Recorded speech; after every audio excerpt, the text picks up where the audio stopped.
This is the Thom Hartmann Program. And welcome back. Thom Hartmann here with you, and I'm very pleased to have in the studio with me Alex Lawson.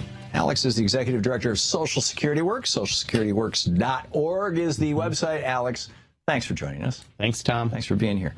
So Donald Trump, I think one of the most fascinating things about Donald Trump is that, in my opinion, and maybe I'm just totally out to lunch on this, but in my opinion, I think that he won the Republican nomination by campaigning as a Democrat, trashing George W. Bush, trashing the war in Iraq, basically taking Obama's position on international relations, let's amp down this stuff, saying that he was never going to cut Social Security.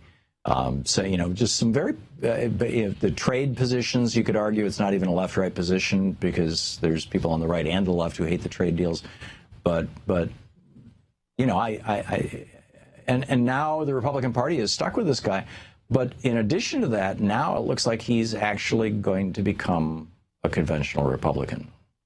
I think that's exactly right. I've said he ran as a right-wing populist, so I don't think the left-right spectrum can fully capture, a lot of things. Yeah. But also, Donald Trump ran as Donald Trump, and that's what I've come to see clearly, is that he doesn't actually exist on the ideological spectrum because he doesn't actually have any beliefs. He doesn't believe in anything other than himself. Other than himself. Whatever it takes to advance Donald Trump is what he is actually for. Right? So during the primary, to distinguish himself from the other Republican contenders, he talked this sort of right-wing populist talk. And he also pretended that he was self-funding his campaign, right? He was lending it money. Right. But now, in the general, that he needs the Republican donor class and he needs them to advance Donald Trump, he goes right there and then says, of course, I'm for or I'm open to cutting Social Security. Just don't make me say it from stage because I don't want to lose the election. I don't want to lose the election. Right. He is savvy in knowing that, that how politically terrible an idea it is to talk about cutting Social Security. But Pete Peterson has, the Wall Street billionaire, multi-billionaire, has spent 25, 30 years. And if the press reports are right, $500 million promoting the idea that Social Security is going to die at any minute, every year for 30 years, and that it should be privatized and turned over to Wall Street.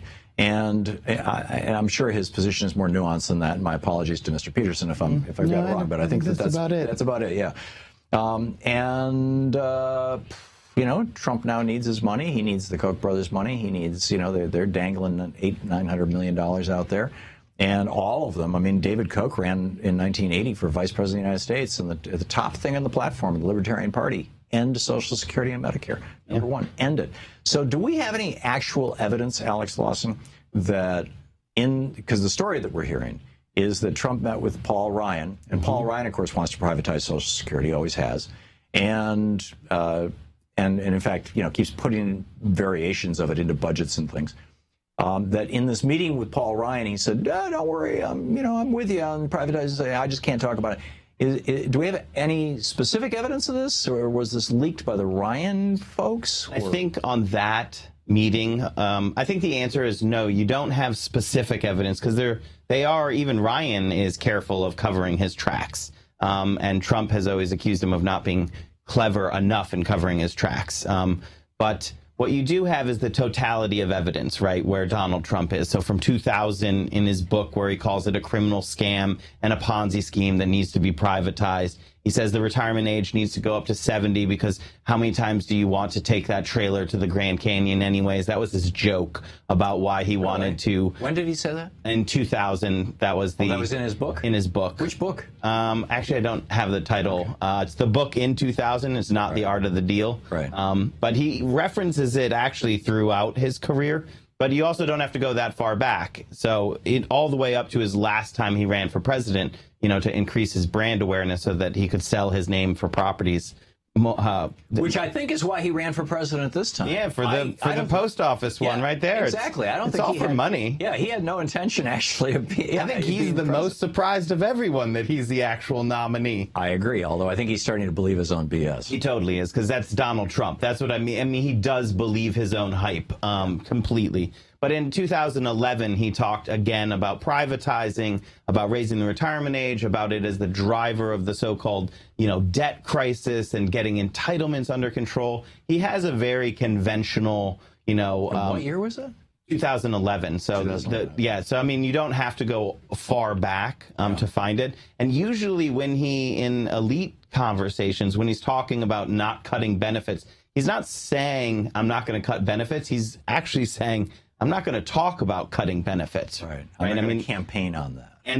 And you can see this sort of again, on the totality of evidence, it's really clear to me that Donald Trump will go along with the Republican donor class and their, decades-long, 81-year-long campaign to destroy Social Security. Well, he's a member of the Republican donor class. Exactly.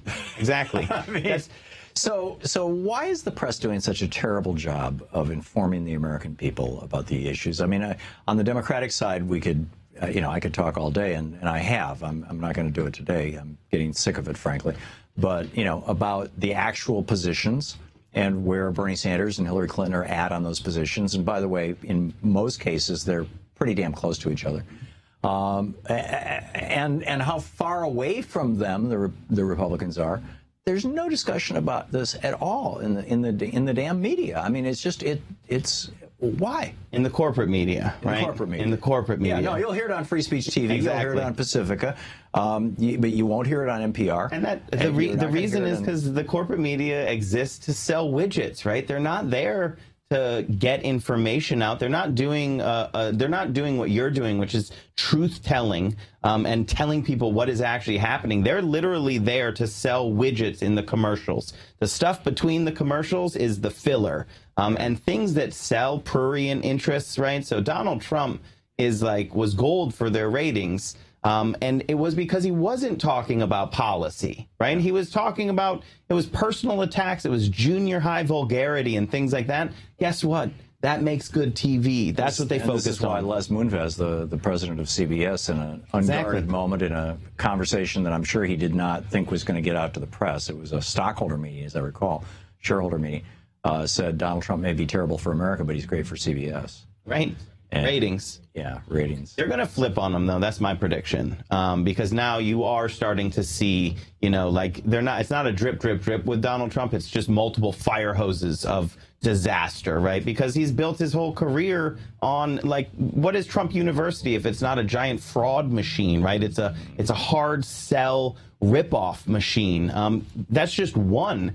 He said he was going to give all this money to veterans, and then he didn't until the newspapers printed a story about it, right? The Washington Post. All of those are going to start adding up, and he never has any answers for it. And wait until the stuff comes out about his relationship with the mob in New York and New Jersey. And David K. Johnston's done amazing work on that. I highly recommend everyone who's interested in that angle to read his piece. Solid journalism. It's true. Yeah. It's not a passing relationship. They were part and parcel. I absolutely agree. I would love to promote his work more, but he's banned me or blocked me on Twitter, so I can't keep track of him. That's a mistake. Yeah, well, I'm a Bernie supporter, so I got blocked. But what can I say? That's neither here nor there. I still am a big fan of David K. Johnston. I think he's one of the smartest guys around. Alex Lawson, the executive director of Social Security, works. We just need to get the word out, don't we? We do. We need to inform people that Donald Trump wants your Social Security. Exactly. Well, actually, he wants his bankster buddies to have your Social Security. He's more interested in building buildings or at least branding them. Anyway, Alex, thanks so much for being here. Thanks, Tom. Great to have you with us. Alex Lawson. You can tweet him at ALAW202 or at SSWorks. To watch more clips from our programs, hit the Watch More Videos button over here. And please be sure to hit the handy-dandy subscribe button so you'll always be up to date. Tag, you're it.